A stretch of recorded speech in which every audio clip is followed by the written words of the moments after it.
출애굽기를 통해서 하나님 나라의 정체성, 하나님의 백성의 정체성을 우리가 배웠다면 이 사도행전을 통해서는 뭘 배워야 되겠습니까? 교회의 정체성. 아, 교회란 무엇인가? 교회가 하는 일이 무엇이며 교회는 왜 성령의 역사 속에서 그 일을 이루어야 되는가? 이런 원리들을 좀 알았으면 좋겠습니다. 우리가 1장부터 4장까지는 교회 탄생에 대해서 그리고 교회 성장의 모습을 보였어요. 보시면 근데 6장까지는 교회가 성장을 하는데 그 가운데 핍박이 있었어요. 그 핍박은 사도들에 한정돼서 핍박이 있었다는 겁니다. 그러니까 교회는 이 땅에서 부흥하고 성장하면서도 핍박을 받는 곳입니다. 왜 그러냐면 세상이 좋아하지 않는 곳이에요. 세상이 거부하는 곳이기 때문에 핍박이 있을 수밖에 없어요. 근데 교회가 더 확장되면 확장될수록 어떻습니까? 7장부터 보게 되면 이제 스데반이 순교하고 이후로부터는 모든 성도들, 모든 교회가 이제 핍박을 받기 시작한다는 것입니다. 근데 오늘 놀랍게 누가복음 21장에서 똑같이 예수님이 말씀하셨어요. 마지막 때가 임하면 자, 나라와 나라와 싸우게 될 것이고 민족이 민족이 대항할 것이고 이런 일이 일어날 것이다. 뿐만 아니라 너희들은 옥에 갇히기도 하고 핍박을 당할 것이다 말씀하셨어요. 그러니까 이런 징조들이 일어나면 이제 마지막 때가 다가오고 있다는 것을 알아라. 이렇게 말씀하셨어요. 이런 모습을 보면서 아, 예수님께서 말씀하시는 지금 마지막 시대를 교회가 살아가고 있구나. 그러면 교회는 어떻게 살아야 되는가? 21장에서도 누가복음 21장에서도 깨어 있으라. 무화과나무 잎이 풍성해지면 곧 여름이 올 거다. 너희들 알지 않느냐? 자연스럽게 알지. 이런 징조들이 일어나면 말세가 곧 끝날 것이다. 그리스도가 곧 다가올 것을 이제 너희도 당연히 알아야 한다. 이렇게 말씀하셨어요. 그러니까 성령은 그걸 말씀해 주고 있는 겁니다. 성령은 지금은 마지막 시대이며 마지막 시대에 우리가 어떻게 깨어 있어야 되는지를 우리에게 알려주고 있다는 것입니다. 제가 이제 요즘 곰곰이 생각해 봐요. 성령의 역사가 과연 무엇일까? 우리는 성령 받았습니다라고 우리는 어떻게 확신할 수 있을까? 사도행전 2장도 쭉 마지막까지 봤습니다. 성령이 임했을 때 어떤 일이 일어나냐면요. 성령이 임한 자들에게는 증거하는 능력이 나타납니다. 사도행전 1장 8절 말씀에 성령이 너에게 임하시면 어떤 일이 일어납니까? 권능을 받아서 땅끝까지 내 증인이 된다고 말씀하셨어요. 근데 마가의 다락방에 성령이 딱 임하니까 120명이 뭐 했습니까? 나가서 증거했어요. 이 나라 말, 저 나라 말, 여러 나라 말로 하나님의 큰 일을 전했어요. 베드로가 성령 충만하니까요. 담대하게 복음을 전했습니다. 3,000명이 회개하고 돌아왔죠. 공회에 잡혀갔을 때도 베드로가 성령 충만해져서 예수를 그리스도라 증거했습니다. 성령 충만함은 어디서 오냐면 성령은요. 인격적인 분이세요. 우리 하나님은. 왜냐하면 삼위의 하나님이 우리 가운데 다 임하셔야지만 우리가 능력 있는 그런 그리스도인이 살 수 있어요. 온전한 생명으로 갈 수 있다는 거죠. 그래서 우리에게 성령이 임하시면 깨닫게 하시고 담대히 주의 말씀을 전하게 합니다. 우리가 7장에서도 스데반이 설교를 하다가 순교합니다. 스데반이 설교를 너무 잘했어요. 구약의 아브람 때부터 다윗, 솔로몬 시대까지 쭉 역사를 이야기하면서 하나님께서 이런 역사를 만들어 가신 이유가 무엇이냐? 바로 그리스도를 이 혈통을 통해서 보내신다 하지 않았냐? 우리를 구원하실 분, 그분을 보내신다 했다. 근데 너희들은 어떻게 했느냐? 우리의 조상들은 그 그리스도를 증거하는다. 그분이 올 거라고 증거하는 선지자를 다 죽이지 않았느냐? 너희들이 하나님 율법을 어긴 자들이다. 그러면서 그들의 잘못을 이야기하고 나서요. 성령이 충만해집니다. 그랬더니 뭘 얘기합니까? 마지막에 하나님 우편에 예수 그리스도가 앉아 있음을 증거합니다. 그랬더니 유대인들이 그를 끌고 나가서 돌로 쳐 죽였습니다. 그러니까 성령이 충만한 모습이 어떠냐면 베드로가 막 설교를 할 때, 바울이 설교할 때 듣는 자들이 성령이 임하시면 어떻습니까? 확신을 가지고 주님을 통해 기뻐하고 찬양하고 회개하는 그런 역사들이 일어난다는 것이죠. 그러니까 성령이 우리에게 임하시면 우리는 회개하게 되고요. 성령이 우리에게 임하시면 확신을 갖게 하고요. 성령이 우리에게 임하시면 우리는 능력, 힘을 가지고 증거하는 삶을 살 수 있다는 것입니다. 우리 한수모다 교회 모든 성도님 한 분 한 분 위에 성령께서 충만히 역사하기를 축복합니다. 우리가 성령이 충만해야지 우리 교회가 충만해질 수 있습니다. 우리 한 영혼 한 영혼이 시들어 있다면 다시 한번 우리가 성령 안에 구하십시오. 성령이 우리를 충만케 해주셔서 우리 안에 기쁨이 넘치게 하시고 우리 안에 회개가 넘치게 하시고 우리 안에 하나님을 통해 기뻐하며 증거하는 삶을 살 수 있도록 해달라고 구하십시오. 그렇다면 초대교회에게 부어주셨던 그 성령을 우리에게 부어주실 것입니다. 이미 우리 가운데 계세요.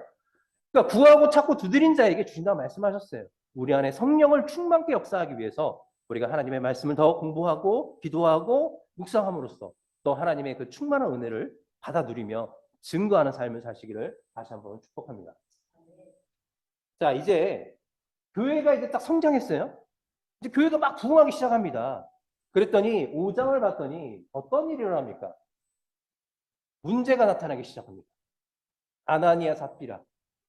아나니아 삽비라가 무슨 약속을 했습니까? 바나바가 자기의 재산을 다 팔아서 많은 재산을 팔아놓고 교회 가난한 자 다 나눠줬어요. 공평하게. 그래서 다 넉넉하게 살 수 있도록 해줬어요. 그걸 보고 아나니아 삽비라가 어떤 결정을 했습니까?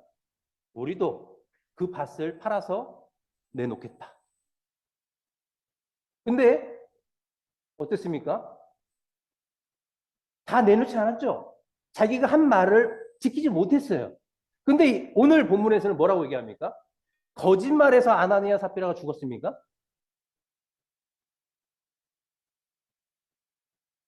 왜 이 사건이 교회가 성장하고 탄생한 이후 바로 성장하는 이 시기에 이 말씀을 주셨을까요? 아나니아 삽비라처럼 거짓말하고 하나님께 드리기로 해서 서운했는데 드리지 않은 자들을 이렇게 심판하신다면 이 자리에 남아있을 분은 아마 없을 겁니다. 그죠? 약속을 하나님께 다 지켰습니까? 지킨 적 없어요. 오늘 이 본문은 무엇을 얘기하고 있는 걸까요? 이 아나니아 삽비라의 사건은 교회의 성결을 이야기하고 있습니다. 목소리가 너무 커요? 알았어요. 정정환 목사님 목소리 작아서 똑같은 마이크인데 그죠? 제가 가까이 했더니 너무 크다고요.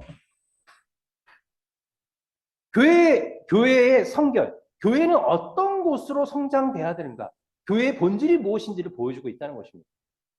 이 사건은 여호수아서의 5장에 있는 아삽의 사건, 아니 누구죠? 아간의 범죄하고 같은 거예요. 같은 맥락이에요. 시작이에요. 교회가 시작됐어요. 교회가 시작됐으면 교회는 어떤 자들이 모여야 될까요? 거룩한 자들이 성결한 모습으로 교회가 부흥을 해야 돼요. 근데 교회에 어떤 자들이 모여들었습니까? 자, 우리 5장 3절 말씀 보시겠습니다. 베드로가 이르되 아나니아야 어찌하여 사탄이 내 마음에 가득하여 내가 성령을 속이고 땅값 얼마를 감췄느냐. 자, 아나니아 마음속에 뭐가 있습니까? 뭐가 가득 찼어요? 그렇죠. 사탄이 가득 찼어요. 그는 성령이 있는 것이 아니라 사탄만이 가득 찬 자였어요. 다시 말하면 교회에 사탄이 존재해야 돼요? 안 돼요? 안 되겠죠. 목적이 달라요. 이 아나니아는 자기가 얼마나 숨겨놓고 사람들에게 자신이 선하다. 그러니까 오늘 서기관과 바리새인들의 모습하고 똑같아요. 서기관들은 시장에서 긴 옷을 끌고 다니면서 사람들에게 칭찬받으려고 다녔잖아요. 헌금을 많이 한 이유도 하나님께 잘 보이려고 하는 것이 아니라 하나님께 드리는 것이 아니라 사람들에게 나 이렇게 많이 드려. 보이려고 자랑하려는 모습이었다는 거예요. 지금 이 아나니아도 마찬가지예요. 하나님께 드리려는 것이 아니라 교회 사람들에게 뭐 하려고요? 자랑하고 자기를 높이려고 했다는 것입니다. 이런 자들이 교회 안에 계속 들어오면 어떻게 될까요? 교회의 본질이 무너지겠죠. 하나님은 이 교회가 어떤 곳인지를 먼저 알려주셨어요. 그래서 이제 그 다음에 들어오는 사람들은 두려워서 그런 잘못된 자들이 들어오지 않겠죠. 그러니까 아간의 범죄도 마찬가지였어요. 아간이 여리고성을 여리고성 전투에서 하나님 것을 숨겼잖아요. 몰래 빼돌렸어요. 근데 그때 아간이 그냥 죽지 않고 그냥 그 죄가 밝혀지지 않고 무모가 됐다가 해봐요. 아간은 다음 전쟁 때 어떨까요? 더 많이 가져오겠죠. 그리고 다른 사람이 전도할 거예요. 야, 나 안 죽었어. 아무 일 없어. 더 훔치자. 더 가져가자. 그러면 거룩한 이 영적 전쟁이었던 이 가나안 전쟁에서도 온전히 승리를 보지 못했겠죠. 하나님의 말씀에 온전히 순종할 수가 없었던 거예요. 이런 것처럼 그렇기 때문에 하나님은 그 처음 시작이었던 그 아간의 범죄를 들춰내서 치심으로써 다른 이들이 경계에서 하나님의 말씀에 순종할 수 있도록 이끌어갔다는 것입니다. 이 아나니아 삽비라 사건도 마찬가지예요.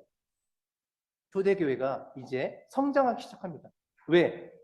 예루살렘뿐만 아니라 땅끝까지 전하는 그 사명을 감당해야 돼요. 그러면 이 교회의 본질이 바르게 서야 됩니다. 교회란 무엇을 하는 곳인가? 교회는 어떤 자들이 모여서 행하는 곳인가? 성령이 충만한 자들이 모여 그리스도를 증거하며 기뻐하며 그가 올 때까지 그 믿음을 지키는 그 곳이 바로 교회입니다. 교회는 그리스도를 믿는 자들의 모임이 교회입니다. 여기가 이한순 모더가 교회라고 이름을 칭할 수 있는 것이 뭐냐면 여러분이 있기 때문입니다. 믿는 한 영혼 한 영혼이 모였기 때문에 믿는 자들의 모임, 우리 바로 이게 여기가 그래서 한순 모더 교회가 될 수 있는 것입니다. 우리 안에 성령이 임하지 않고 충만하지 않으면 우리가 교회라고 이야기할 수 없게 된다는 것입니다. 그래서 5장은 초대 교회의 성장 모습 속에서 교회가 어떤 본질을 가지고 성장해야 되는지를 보여주고 있다는 것입니다. 그래서 많은 사람이 지루했어요. 그래서 이제 거룩하게 교회가 깨끗해져 성결해졌습니다. 그러면서 베드로와 사도들은 많은 표적과 기적을 보이면서 그리스도를 증거했습니다. 베드로가 한 설교를 보게 되면요. 예수님이 왜 그리스도가 되는지를 이야기해 줘요. 다윗을 통해서 말씀을 혈통으로 나셨고 또 근데 다윗은 죽었지만 이 예수 그리스도는 너희가 죄 없는 그를 죽였지만 하나님이 다시 살리시고 승천하게 하셨다. 구약에서 시편에서 이야기했던 그 원수들이 발전상 앞에 무릎 꿇을 때까지 하나님 우편에 기다리시다고 하셨던 그분이 바로 예수님이다. 그러므로 우리는 하나님의 말씀이 이루어졌다. 다시 그분이 오실 때까지 약속의 말씀을 지켜내며 살아야 된다. 이게 교회의 모습이라는 것입니다. 그러니까 놀라운 표적과 기적은요. 표적과 기적이 일어난 이유가 무엇일까요? 예수님이 우리가 증거하는 예수가 진정 그리스도이시다. 하나님의 아들이시다. 다시 오실 구주라는 것을 확증하기 위한 증거로서 표적과 기적들이 나타났다는 것입니다. 여러분, 사도행전을 봐도요. 어떨 때는 놀라운 기적들이 일어나요. 오늘 말씀도 마찬가지예요. 자, 이런 놀라운 기적과 이적을 벌이며 전도를 했더니 사도들이 그러니까 공회원들이 보기에는 유대인들이 사내들은 공회원들이 보기에는 너무 보기 싫은 거죠. 자기가 죽였던 그 예수를 증거하니까 사람들이 너무 믿고 따르니까 그들을 옥에 가뒀습니다. 가둬놨어요. 그랬더니 누가 나타났습니까? 주의 사자가 옥문을 열어줘서 복음을 증거했어요. 그래서 사도는 도망가지 않고 성전에서 이른 새벽부터 복음을 전했습니다. 예수 그리스도를 증거했습니다. 보세요. 그리고 또 다시 잡혀갔어요. 그죠? 이렇게 하나님께서는 때로는 천사를 보내서 옥에 갇혀있는 사도들을 꺼내줄 수도 있었어요. 꺼내줄 때도 있었어요. 그런데 사도행전 12장을 보면 야고보는 어떻습니까? 열어주지 않았습니다. 순교했습니다. 이후에 또 누구요? 우리 바울도 마찬가지예요. 바울도 놀라운 기적과 이적을 보이며 죽은 자도 살렸어요. 그런데도 옥에 갇히기도 했고요. 심지어는 나중에 순교당하게 되었다는 것입니다. 성령께서 이끌어 가시는 방법은 그리스도를 증거할 수 있는 곳에 이런 놀라운 기적과 표적들을 보이며 그리스도가 진정한 하나님께서 보내신 바로 하나님의 아들이시며 참된 분이라는 것을 증거하게 하신다는 것입니다. 이제는 많은 역사들을 우리가 경험했습니다. 이게 계속 일어나진 않아요. 왜? 이제 보편적으로 알기 때문에 주의 성령께서 어떤 조그만 사건들, 하나님의 말씀을 읽을 때에도 우리에게 이런 확신과 믿음을 보여주고 있다는 것입니다.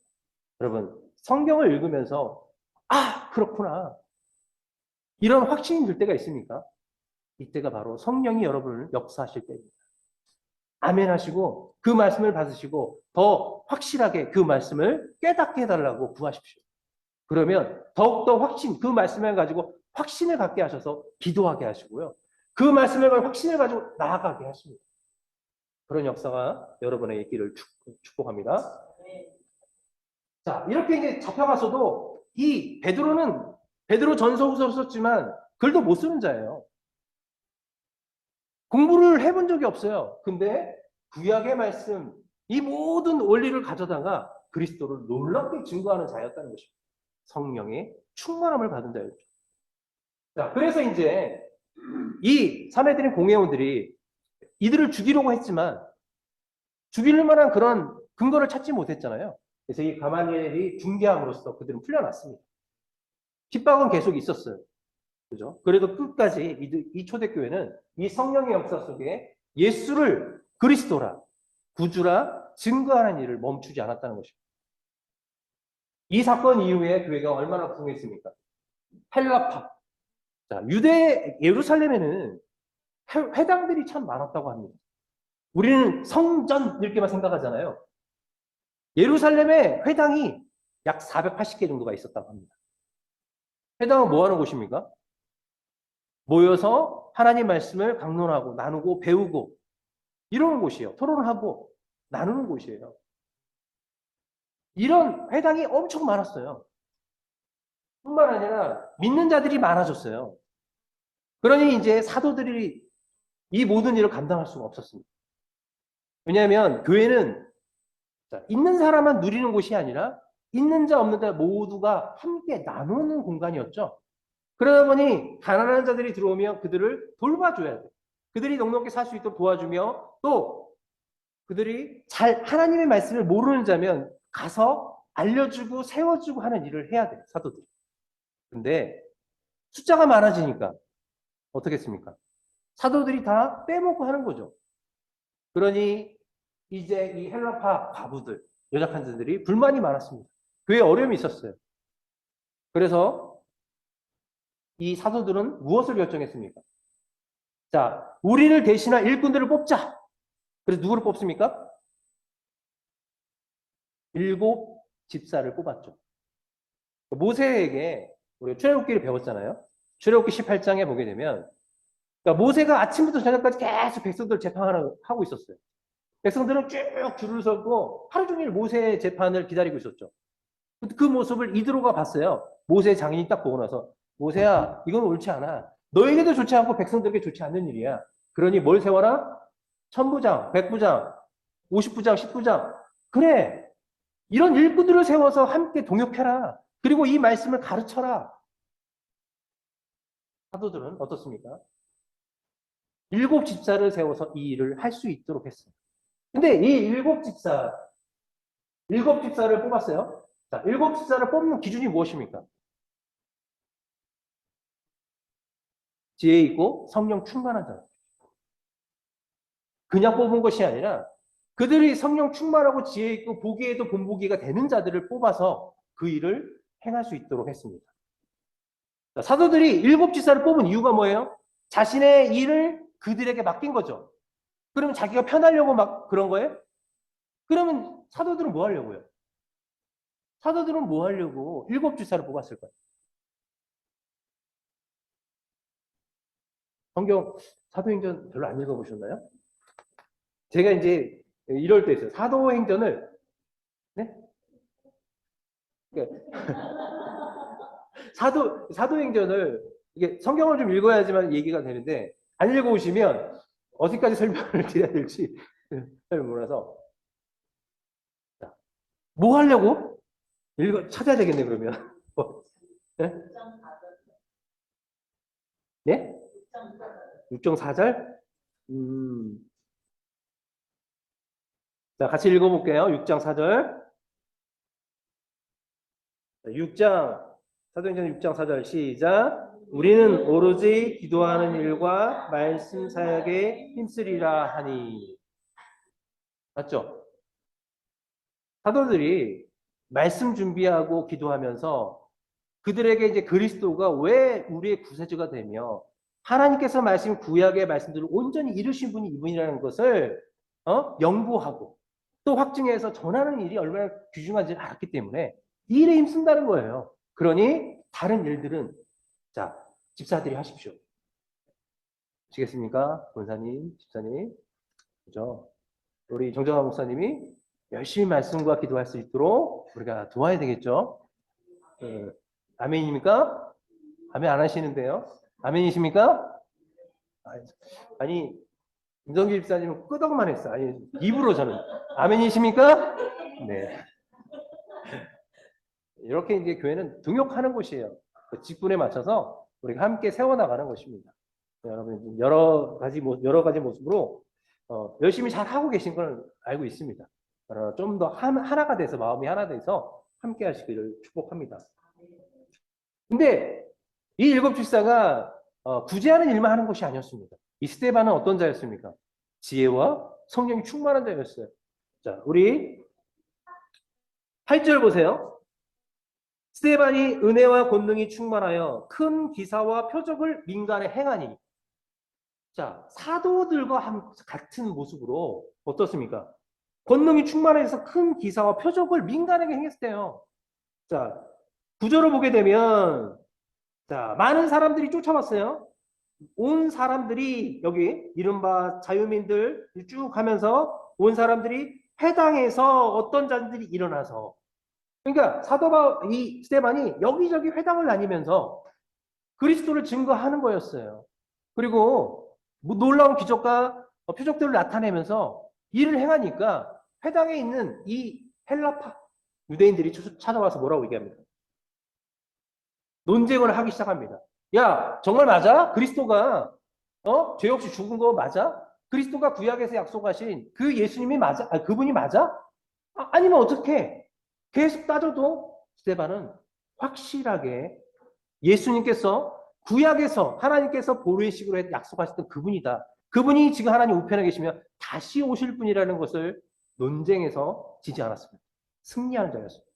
그러니까 이 유대인들이요. 아무리 따져도 이길 수 없으니까 어떤 방법으로 스데반을 없애려고 합니까? 거짓 증인들을 세웠습니다. 거짓 증인 2명 세워서 자 하나님 율법을 어기게 하고 그죠? 성전을 모독해 하는 자이다. 그러면서 스데반을 재판에 넘기게 되는 거죠. 이 스데반은 7장부터 보시면 스데반의 설교예요. 스데반의 설교를 보게 되면 족장 시대에서부터 언제까지요? 자, 그러니까 솔로몬이 성전 만든 이후까지 쭉 역사를 쭉 얘기하면서 자, 내가 율법을 어긴 것이 너희들이 율법을 어기고 있다. 하나님께서 약속하신 그분을 너희들이 받아들이지 않고 돌로 쳐 죽였는데 그 십자가에 죽였는데 자, 너희들이 그런 것이다 라고 하면서 예수가 진정 그리스도 되심을 증거했다는 것입니다. 최후에 지금 하나님 우편에 있다는 것까지 증거함으로써 유대인들이 스데반을 돌로 쳐 죽였습니다. 이거는 스데반의 죽음 한 명의 죽음이 아니라 자, 이 스데반이 증거한 기독교, 예수를 믿는 이들의 모습이 어떤 모습인지 드러났기 때문에 8장 1절부터 3절까지 이 모습을 사울도 마땅히 여겼어요. 스데반이 죽는 건 당연한 거야. 그래서 많은 사람들 옷을 받아주면서 동조했던 자입니다.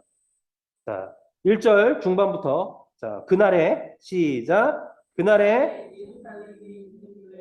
금 박해가 있어 사도 외에는 다 유대와 사마리아의 모든 땅으로 흩어지니라.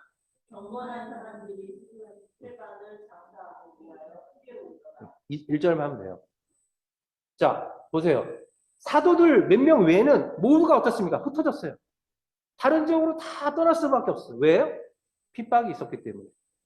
2절, 3절 보게 되면 3절에 보게 되면 사울이 교회를 진멸할세 각 집에 들어가 남녀를 끌어다가 옥에 넘기니. 그러니까 사울이 이제서는 어떻게 합니까? 스데반의 그 모습을 보고 나서 하나님께서 보내신 그 그리스도를 바로 예수로 증거하네. 이랬다가는 정말로 사람들이 따르겠다. 믿고 따르겠다. 안 되겠다. 그러면서 그 믿는 그리스도교를 어떻습니까? 믿는 자들을 다 옥에 가두기 시작했어요. 핍박이 일어났다는 것입니다. 그래서 모두가 도망갈 수밖에 없었어요. 근데 이렇게 분산된 것은 한편으로 보면 참 교회 입장에서 보면 어떤 걸까요? 교회 입장에서 보면 좋은 일일까요? 아니면 안 좋은 일일까요? 우리는 결과를 알고 보니까 좋아요라고 하겠지만 교회 입장에서는 절망이겠죠. 이제 그리스도가 예수라는 걸 알고 교회가 이제 부흥하는데 이런 핍박이 있으면 혹시 아닌가? 우리가 믿는 것이 참된 게 아닌가? 이런 흔들림도 있을 것 같잖아요. 그런데 성경은 뭘 얘기합니까? 흔들리지 않았다. 빌리 집사도 사마리아에 가서 예수를 증거했고 베드로도 유대와 사마리아 땅을 온 지역을 다니며 증거했고 또 그때 하나님께서 사도 바울을 회개케 해서 진정한 그리스도를 전하는 그런 복음의 전도자가 되게 했다는 것입니다. 하나님은 이 성령의 역사는 끊이지 않고요. 역사하고 있어요. 근데 왜 하나님은 이렇게 교회에게 핍박을 주셨을까요? 지금 우리가 11장까지 보게 되면 베드로는 유대인이잖아요. 유대인이에요. 그러니까 히브리파 유대인이에요. 예루살렘을 떠나지 않고 거기에 문화를 가지고 있던 자들이라서 이방인들과 함께하는 것을 꺼려했어요. 다시 말하면 복음을 가지고 다른 지역의 유대와 사마리아 이 예루살렘 땅이 아닌 이스라엘 땅이 아닌 다른 지역에 가서 복음을 전하기를 꺼려했다는 거죠. 복음이 증거되지 못하고 있습니다. 근데 하나님의 뜻은 무엇입니까? 땅 끝까지 복음이 증거되는 것입니다. 그래서 하나님은 교회를 흩으셨습니다. 교회를 흩으셔서 이 교회가 나가서 증거할 수 있도록 했어요. 하나님은 이미 예루살렘에 회당이 480개 정도 있다고 말씀드렸어요. 그러면 이 로마 땅에 얼마나 많은 회당이 있을까요? 가는 지역마다 회당이 있었겠죠. 그 회당에 나아가 이스라엘 백성들에게 먼저 예수가 그리스도임을 그리고 그분이 성령을 보내셨다는 이 사실을 전해야 했습니다. 8장에서 보게 되면 그래서 이 빌립사를 통해서 사마리아, 예루살렘을 벗어나 이제 유다를 벗어나 사마리아까지 복음이 증거됐다는 것을 보여주고 있습니다. 그리고 이 사마리아 땅에 복음이 증거됐다는 이야기를 예루살렘 교회에서 듣고 누가 찾아갑니까? 베드로와 요한이 방문해서 또 그들이 기도해 줌으로써 어떻습니까? 성령이 임하심으로써 성령께서 복음을 확장시켰다는 것을 확증해 주셨습니다.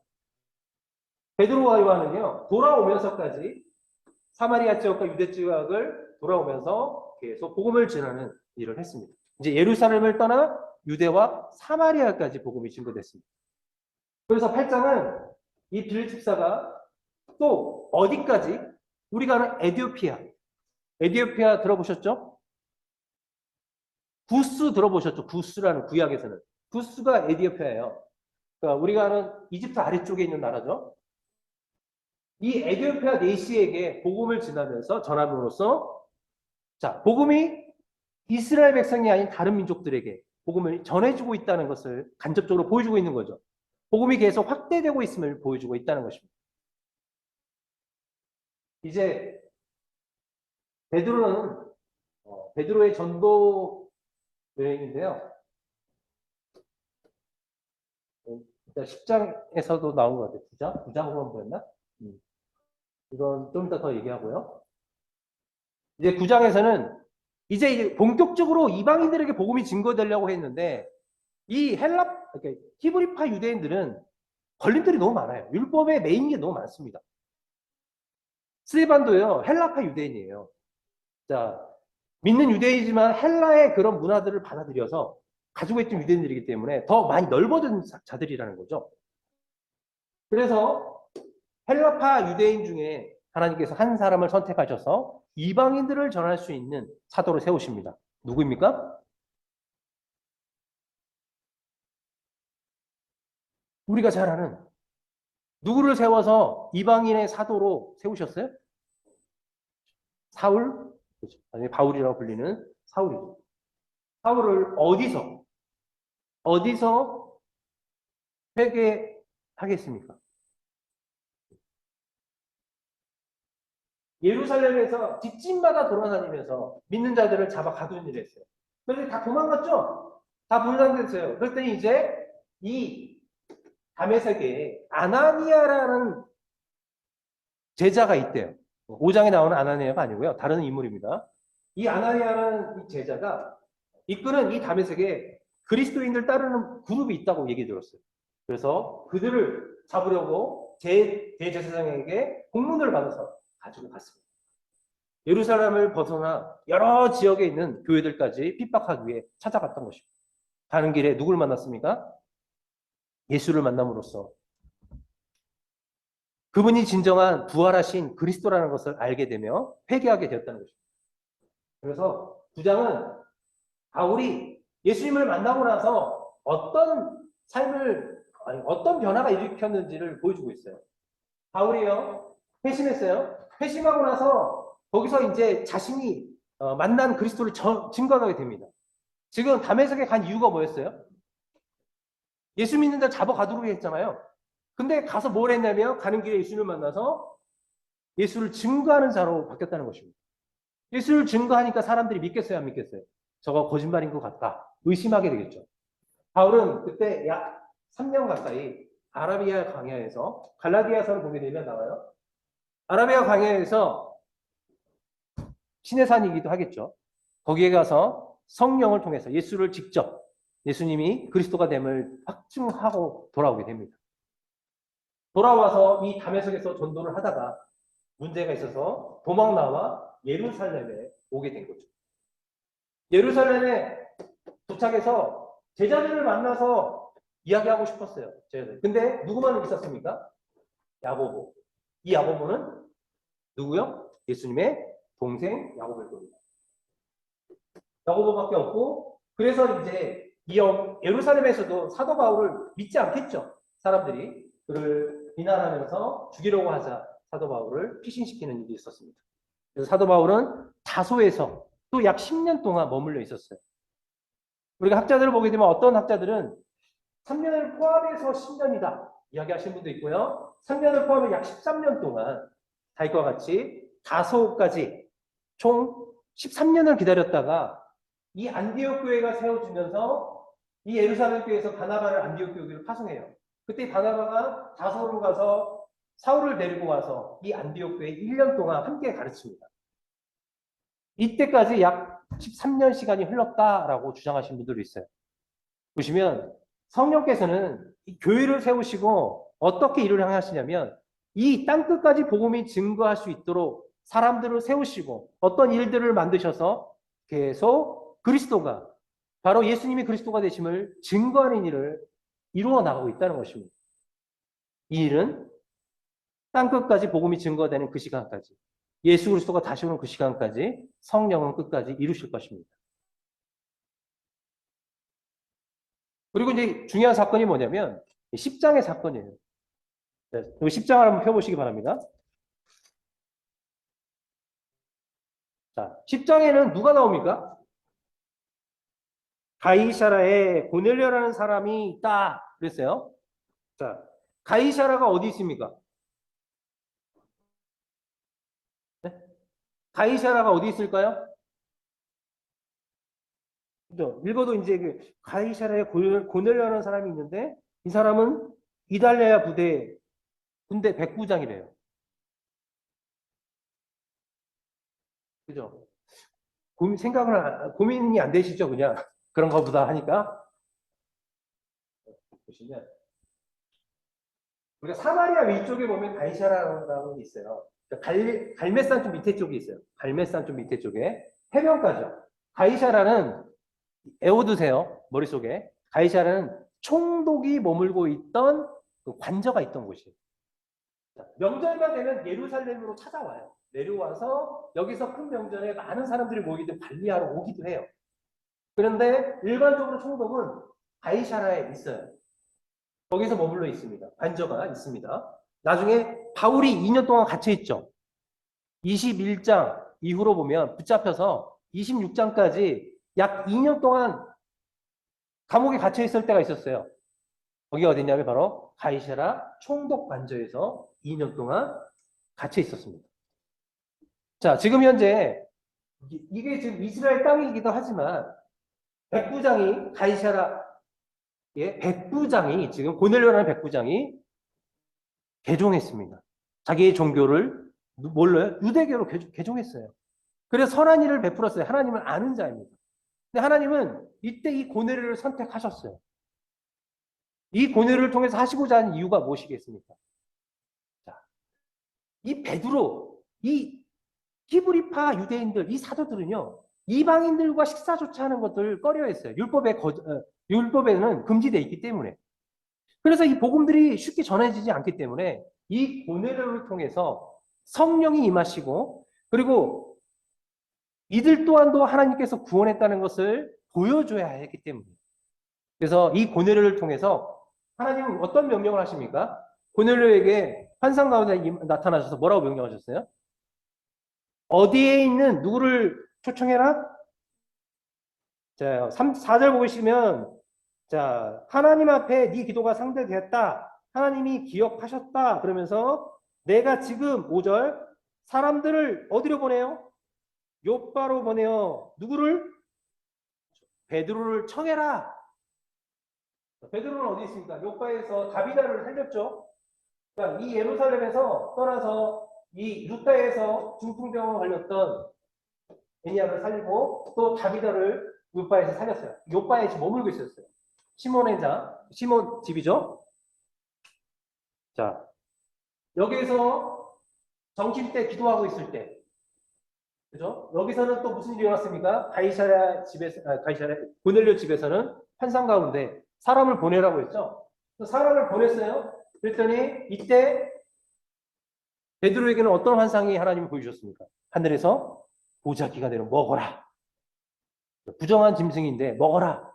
내가 깨끗하니 깨끗하다. 그러면 세 번을 보여주시면서 이 환상을 보여주세요. 그때 누가 찾아옵니까?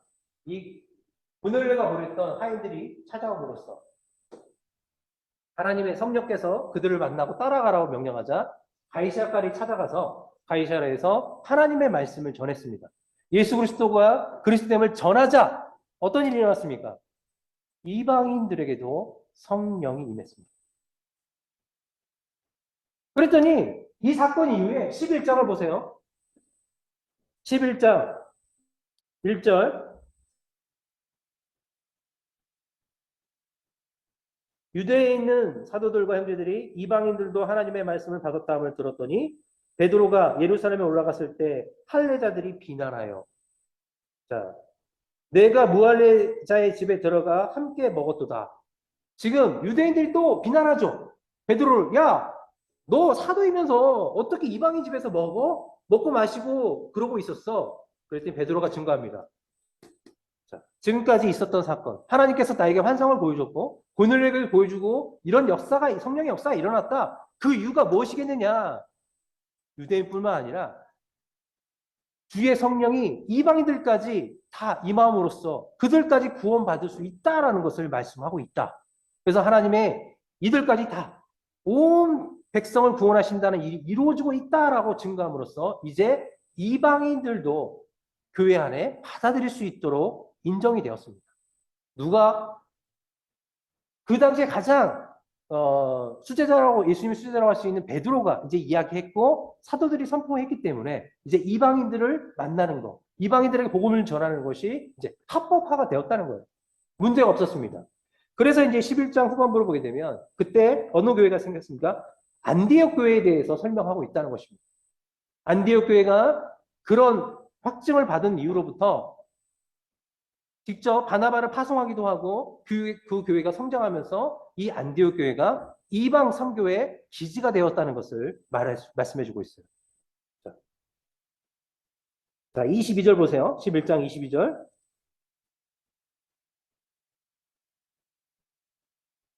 예루살렘 교회가 이 사람들의 소문을 듣고 바나바를 안디옥까지 보내니 이 안디옥에 도착한 바나바는 무엇입니까? 어디로 갔습니까? 다소로 가서 사울을 데려옵니다.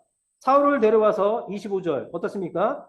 교회에서 1년간 모여 큰 무리를 가르쳤고 이때 비로소 어떤 단어들이 나타나기 시작했습니까? 비로소 그리스도인이라는 일컬음을 받게 됐다. 그제서야 사람들이 교회에 모인 사람들, 저 그리스도인들 이렇게 부르기 시작했다는 것입니다. 이거는 조금 비난하는 단어들이에요. 옆집에서 옛날에는 우리가 교회 믿는 사람들 뭐라 불렀어요? 안 믿는 사람들이? 연애당. 연애당? 저 예수쟁이다 이런 것처럼 이 시리아에 있는 이 안디옥 주변의 사람들이 저 그리스도인들 모이면 그리스도 예수를 찾는 자들을 이렇게 했던 것처럼 예수쟁이들 이런 거예요. 이제 그런 소리 못 듣죠? 연애당? 연애하러 가는 거예요? 예매당. 예수쟁이. 그죠? 그런 얘기 요즘 못 듣죠? 너만 예수 믿어? 예수쟁이. 이 예수 못 듣죠? 그렇게 해야 돼요, 우리. 해야 돼요. 자, 이렇게 이제, 하나님은 참, 하나님의 역사를 열어갈 때 보면 때에 따라서 정말 필요한 자를 세우시고 그들을 높여서 하나님이 일을 행하고 있다는 것입니다. 바울을 담에석에서 딱 회개시켰어요. 그러면 바로 사용하면 되잖아요. 근데 하나님은 얼마나 준비시켰습니까? 10년에서 13년을 준비시켰어요. 그리고 이 안디옥 교회에 갔을 때도요. 주도권이 누구냐면 바나바에게 있어요. 사울이 아니에요. 바울이 아니고요. 거기서 그렇게 이제 함께 사역을 했어요. 교사로서. 그러면서 나중에 이제 점점 이 바울이 정말 하나님께 크게 쓰임받는 자가 되었고요. 자, 보면 30절 보세요. 교회가 교회다운 일을 하고 있어요. 가르치고 배우는 걸 끝나는 것이 아니라 29절을 보게 되면 28절부터 봐야 되겠네요. 자, 그때 이제 아가보라는 한 선지자가 일어나서 뭐라고 흉년이 들었다. 흉년이 들 거라고 했어요. 예언했는데 정말 흉년이 들었어요. 그래서 이 안디옥 교회는 이 예루살렘의 교회를 도우기 위해서 구조를 보내죠. 헌금을 보냈는데 누구를 통해 보냅니까? 사울과 바나바. 사울과 바나바가 예루살렘에 왔어요. 헌금을 가지고. 그때 예루살렘에 어떤 일이 있습니까? 12장에서 헤롯이 야고보를 죽였습니다. 헤롯이 왜 갑자기 야고보를 죽였는지는 제가 사도행 첫 시간에 얘기했는데 기억나실까요? 헤롯이 왜 갑자기 야고보를 잡아 죽였을까요? 야고보를 죽이고 나서 또다시 베드로를 감옥에 가뒀어요. 왜 그랬을까요? 12장 3절 12장 3절 크게 시작.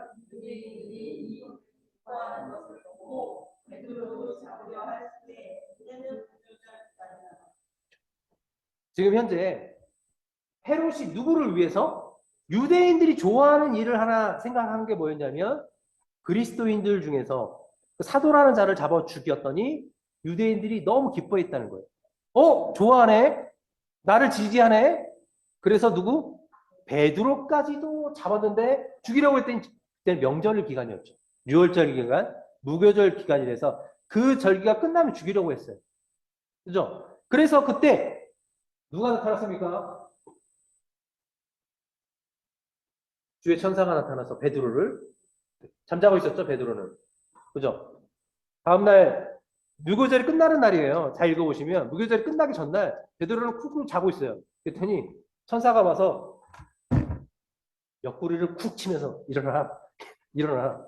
내일 자기 처형당하는 날인데도 쿡쿡 자고 있어요. 깨워서 어떻습니까? 내보내서 주의 복음을 전하는 일. 아직은 베드로가 죽어서는 안 된다는 거예요. 사명이 있기 때문에 그 사명을 다하라고 내보냈습니다. 어떤 자들은 얘기해요. 야고보는 죽은 이유는 기도가 부족했기 때문이다. 베드로를 살려준 이유는 교회가 모여서 기도했기 때문이다. 그럴 수도 있겠지만 그게 아니라 사명이 아직 남아있기 때문에 하나님은 베드로를 구해준 것입니다. 그래서 베드로는 더 이상 예루살렘에 있지 못하고 다른 지역으로 떠나요. 이제 이 부분을 해야 돼요. 지금 12장에 나오는 헤롯은 이 헤롯 아그리파 1세를 얘기하는 거야. 지금 보면 헤롯 빌립 2세가 죽은 다음에 이 갈릴리 윗지역에 있던 지역을 다스리게 됐어요. 합병해서 다스리다가 그 다음에 이제 헤롯 안티파스가 죽자 그 갈릴리 지역까지도 인수해서 다스렸어요. 그러다가 이제 어디입니까? 총독이 떠나가고 그 자리가 비었어요. 그랬더니 지금 자기 대헤롯 아기 예수님을 죽이려고 했는데 대헤롯이 다스렸던 그 땅을 다 차지하게 된 거예요. 혼자서. 그 전에는 3명의 두목왕들 나눠서 가졌어요. 이제 자기가 다 가졌어. 내가 이제 황제가 됐다. 그러면서 이 유대인들에게 잘 보이려고 했던 게 바로 야고보를 죽인 거였고, 또 연설하면서 뭘 얘기했냐면 내가 이제 왕이 됐다. 헤롯 대왕처럼 큰 왕이 되었다고 교만해졌습니다. 그래서 어떻게 했습니까? 교만하던 헤롯을 하나님은 벌레를 보냈어요. 충에 먹히게 하셨죠. 죽였습니다. 자, 이거는 또 이제 하나님은 이 헤롯을 죽이지 않았다면 계속 이 예루살렘 교회가 자, 이 안디옥 교회가 확장하기 전에 아마 교회가 많은 핍박을 통해서 더 이상 힘있게 확장하지 못했을 거예요. 그런 일을 막기 위해서 베드로를 구하셨고, 또 이 사건을 통해서 예루살렘이 아니라 더 멀리 다른 지역으로 복음이 증거할 수 있도록 역사했다는 것입니다. 그러니까 13장부터는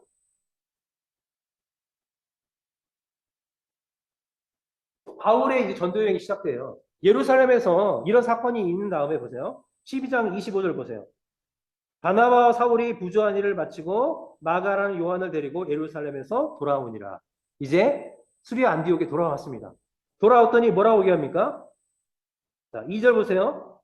주를 섬겨 금식할 때 성령이 이르실 때 내가 불러 시키는 일을 위하여 누구와 바나바와 사울을 따로 세우라. 성령께서 이들 금식하고 기도할 때 이 둘을 세워서 파송하라는 거죠. 선교사를 파송해서 주의 복음을 전하게 했다는 것입니다. 그래서 성령께서는 어떻게 역사하시냐면 우리를 충만케 역사해서 하나님의 일, 하나님의 뜻을 이룰 수 있도록 우리를 이끌어 가신다는 것입니다.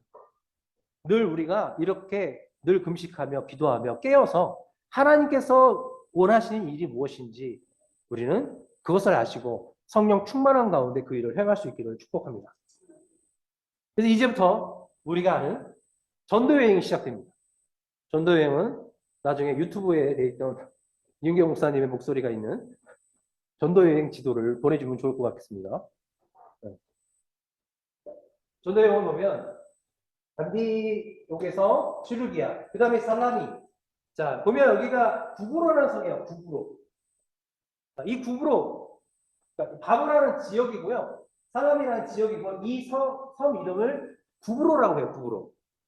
자, 왜 안디옥에서 1차 전도여행을 이 구브로라는 섬으로 갔을까요?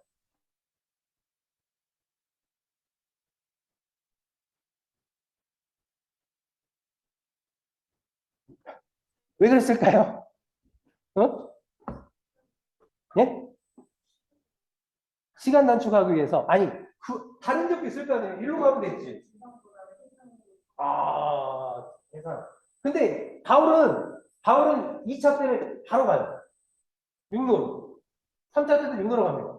근데 1차 때는 배를 타고 구브로로 갔어요. 왜 그럴까요?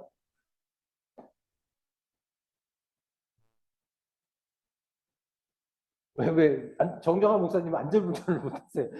대답을 못하시니까 막 안전운전을 못하셔가지고 아니 옛날에 얘기했는데 뭐 이러면서 이러신 것 같아요. 자, 구브로는 바나바의 고향입니다. 구브로 사람 바나바예요. 네. 그래서 이래서 자기 제국으로 먼저 간 것 같아요. 바울과 대판 싸우고 바울의 신라하고 걸어서 이제 거베 쪽으로 1차 전쟁 갔고요. 운동을 갔고 바나바는 어때요? 다시 마가와 함께 2차 때는 이렇게 찢어져 갑니다. 그래서 보시면요. 이 구부러라 섬 살라미에 도착했어요. 그래서 쭉 가운데 길을 통과해서 오는데 가는 데마다 어디에서 복음을 전할까요? 바울과 사울은? 바나바와 사울은? 어디에서?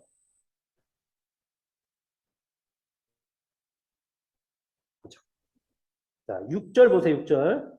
살라미에 이르러 하나님의 말씀을 유대인 여러 회당에 전할세.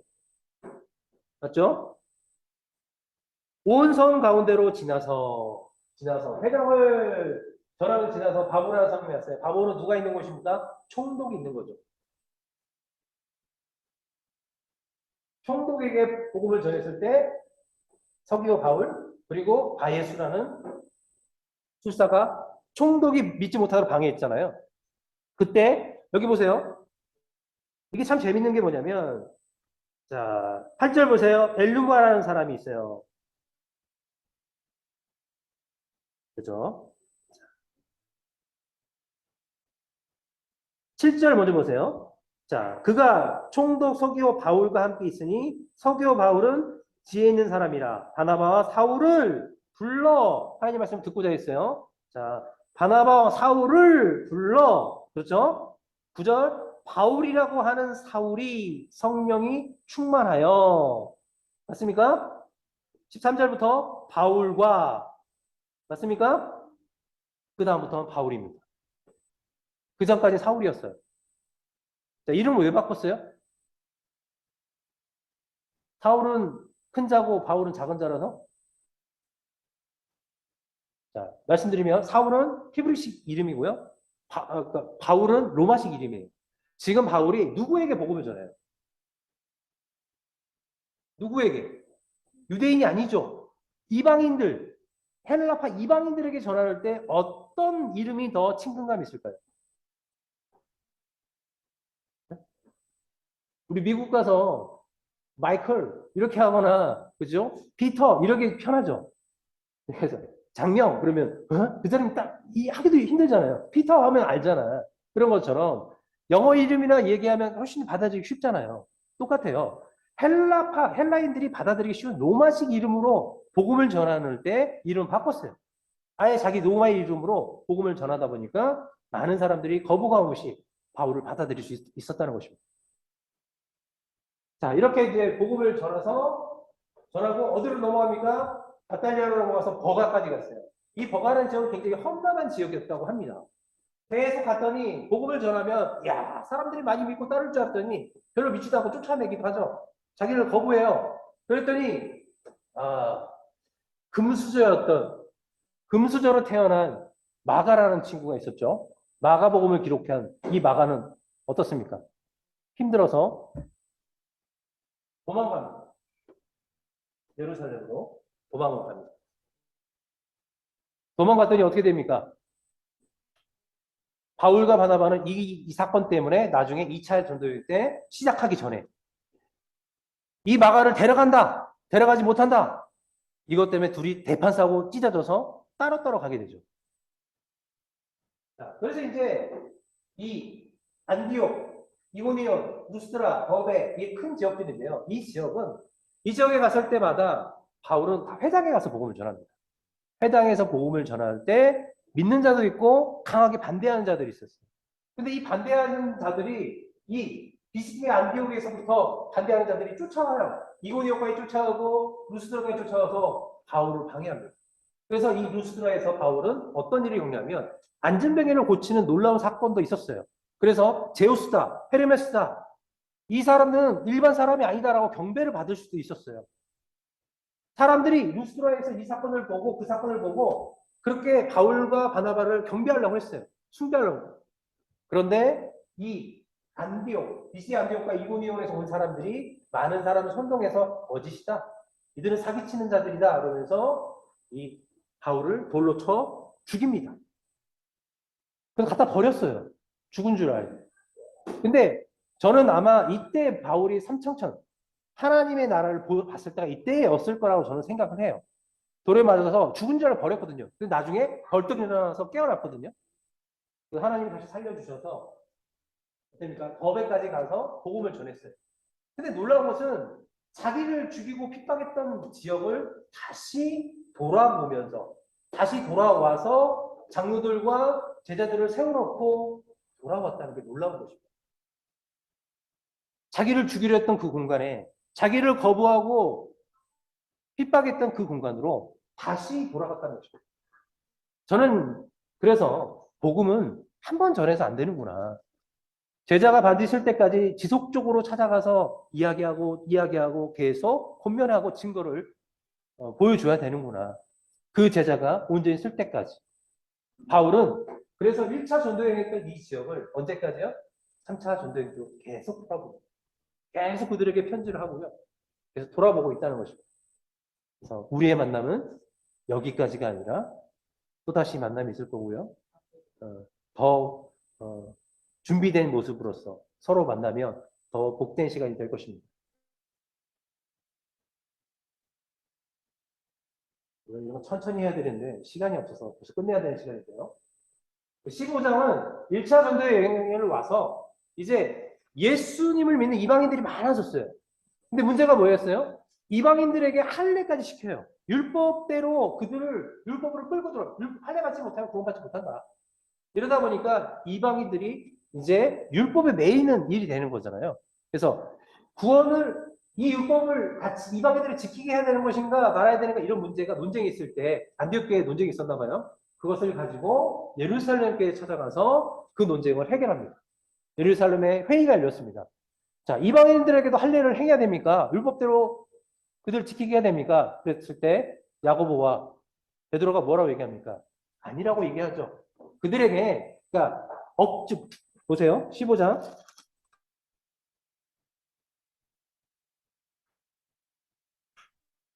26절 아니 이거는 이거고요.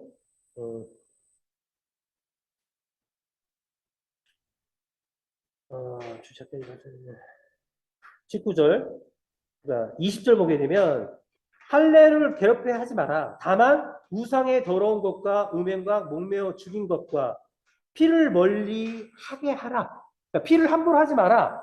그죠? 이런 우상의 것을 겸하게 하지 마라고만 경고하고 어떻습니까? 자유하게 했다는 것입니다.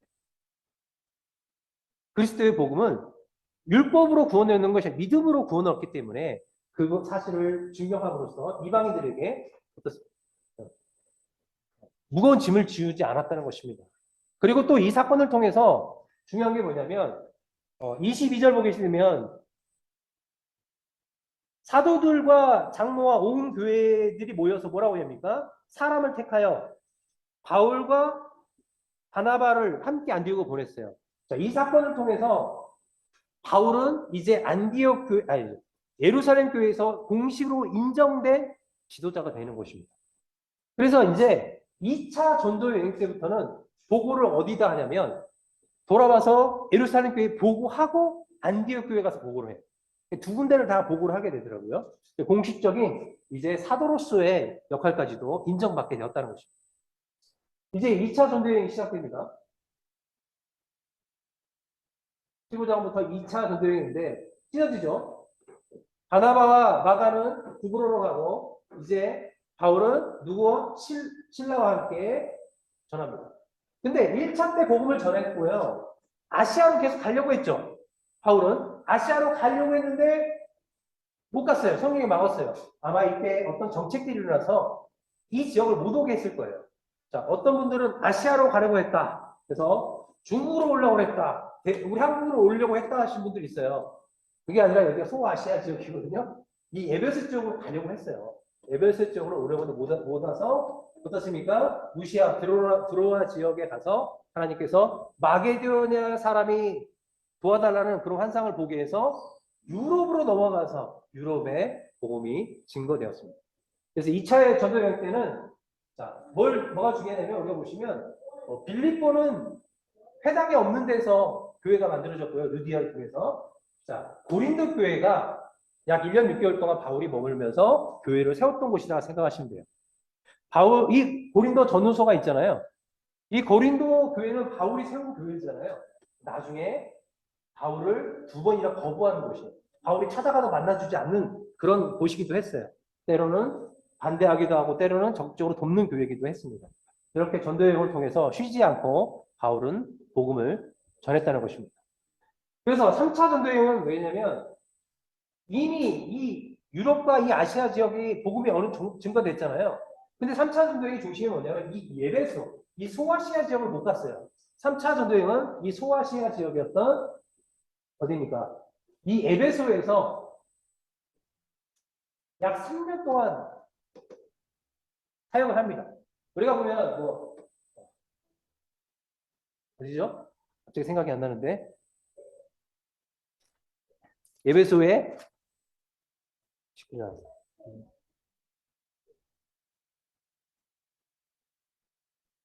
두란노 서원 생각이 안 나서 회당에서 3개월 가르치다 쫓겨나서 두란노 서원에서 약 2년 동안 가르쳤다고 말씀하기도 해요. 근데 우리가 20장 예배소 장로들을 불러놓고 이야기할 때 보면 3년 동안 예배소에 사역했다고 말씀하기 때문에 우리가 예배소 사역을 약 3년으로 보고 있어요. 3년 동안 사역을 하고 다시 2차 전도회 대응을 했던 곳을 돌아보죠. 그리고 나서 어떻게 합니까? 다시 돌아올 때는 원래 배 타고 들어오려고 했어요. 고린도에서 배를 타고 넘어오면 빨리 오겠죠. 근데 배를 타고 오지 못합니다. 왜 그렇습니까?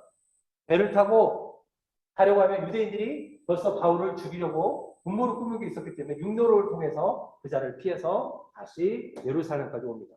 예루살렘에 와서 붙잡히게 되죠. 분명히 보시면 이 제자들은 못 가게 했죠. 다시 돌아가면 분명히 잡힐 것이다. 해를 입을 것이다. 성령께서도 말씀하셨지만 바울은 땅끝까지 복음을 증거해야 되는 그런 명령이 있었기 때문에 담대히 예루살렘까지 오게 되었던 것입니다. 예루살렘에 와서 어떤 일이 있습니까?